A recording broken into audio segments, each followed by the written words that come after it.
Mini world. कई सालों से कालू कौवे ने लॉटरी की एक टिकट संभाल कर रखी हुई थी। ये लॉटरी की टिकट तो मेरे काम की नहीं है, मैं इसे कहीं बेचकर कुछ पैसे ले लेता हूँ। कालू जी, ये टिकट तुम कहाँ लेकर जा रहे हो? मैं इसे बेचने जा रहा हूँ। कालू जी, मेरे पास 100 रुपए है, तुम मुझसे 100 रुपए ले लो और ये टिकट मुझे ही दे दो।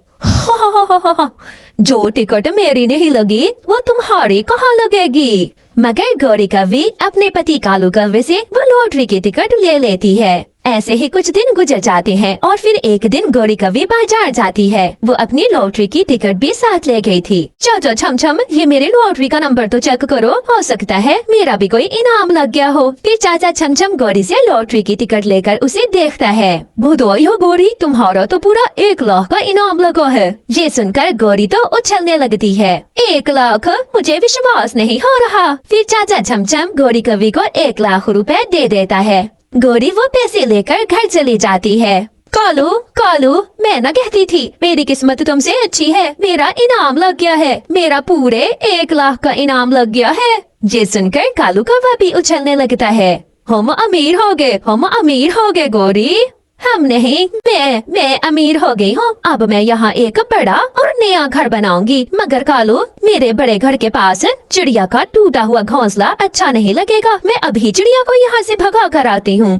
गौरी भागी भागी चिड़िया के पास जाती है। छोटी चिड़िया, मैं अपना नया घर बना रही हूँ, बहुत बड़ा घर बनाऊंगी मैं। मेरा 1 लाख का इनाम निकला है। ये तो बहुत खुशी की बात है गौरी बहन, खुशी की बात तो मेरे लिए है। मगर चिड़िया, अब तुम्हें यहाँ से जाना होगा, क्योंकि मेरे बड़े घर के पास तुम्हारा ये छोटा सा घोंसला मेरे घर की डेकोरेशन खराब कर देगा। ऐसे कैसे? मैं तो नहीं जाऊंगी, मैं यहाँ इस पेड़ पर कब से रह रही हूँ। अगर तुम न गई तो मैं तुम्हारा घोंसला ही तोड़ दूंगी। गौरी बहन, लड़ाई ना करो, पहले जाकर अपना नया घर तो बना लो, फिर मैं भी चली जाऊंगी यहाँ से। मैं कबूतर के पास जा रही हूँ। फिर गौरी भागी भागी कबूतर के पास जाती है। सुन लो गंदी आंखों वाले, कान खोलकर सुन लो। अब क्या हुआ काली कलोटी? अब तो मैंने कुछ भी नहीं किया, मेरा इनाम लगा है, वो भी पूरे 1 लाख का, और मैं नया घर बना रही हूँ। तो बनाओ जाकर, मुझे क्यों बताने आई हो? इसलिए कि आज के बाद तुम अपनी ये गंदी गंदी आंखें लेकर मेरे घर के सामने से नहीं गुजरोगे। घर अभी बना नहीं और आगे मुझे घर के सामने से रोकने के लिए मैंने कह दिया है, अगर तुम मेरे घर के सामने से गुजरे तो मार मार कर मैं बंदर बना दूंगी तुम्हें।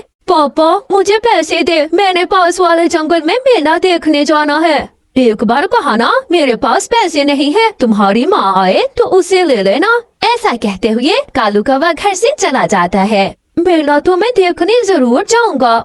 ऐसा सोचते हुए जग्गू अपनी माँ का संदूक खोलता है। सामने पड़ा हुआ 1 लाख रुपए देखकर जग्गू तो खुश हो जाता है। अब आएगा मजा। जग्गू सारे पैसे उठाकर घर से भाग जाता है। वो सीधा नदी पर अपने दोस्तों के पास जाता है। कुकू कुकू, चलो चलो मेला देखने चले। यार जग्गू, मगर हमारे पास तो पैसे नहीं है। ये देखो, मेरे पास बहुत पैसे हैं। इतने सारे पैसे ये कहाँ से लिए तुमने जग्गू? क्योंकि जो पैसे मुझे मेरी मम्मा ने मेला देखने के लिए दिए हैं। फिर वो तीनों दोस्त मेला देखने चले जाते हैं। वो बड़े झूले पर बैठते हैं, वो नाव में बैठते हैं। चलो मैं आपको पानी पूरी खिलाता हूँ।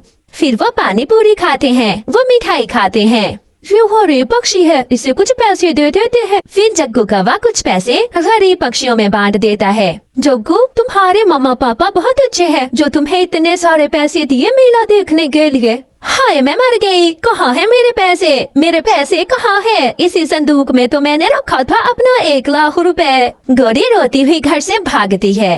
कालू कालू, कहाँ है मेरे पैसे? मेरे पैसे कहाँ है? गौरी अपने पति के पास नदी पर जाती है। तुम्हारे पैसे? मुझे क्या मालूम, मैं तो सुबह से यहाँ हूँ। मुझे सीधे से बता दो, तुमने जरूर मेरे पैसे चुरा कर नशा किया होगा। गौरी, मैं सच कह रहा हूँ, मुझे कुछ मालूम नहीं है। पूरे जंगल में तो तुम बताती फिर रही हो सकता है किसी ने चुरा लिए होंगे तुम्हारे पैसे। गौरी वहाँ से भाग जाती है। छोटी चिड़िया, कहाँ है मेरे पैसे? जरूर तुमने चुराए हैं मेरे पैसे।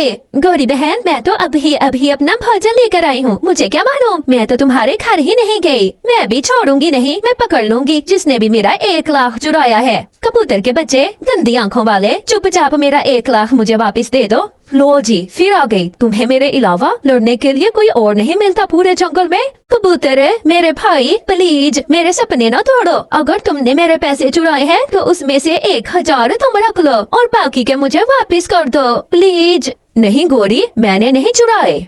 सारा दिन पैसे खर्चने के बाद भी जग्गू के पास ढेर सारे पैसे बच जाते हैं। 1 लाख तो खत्म ही नहीं हो रहा। जग्गू दोस्त, अब ये पैसे तुम घर जाकर अपनी मम्मा को वापस दे देना।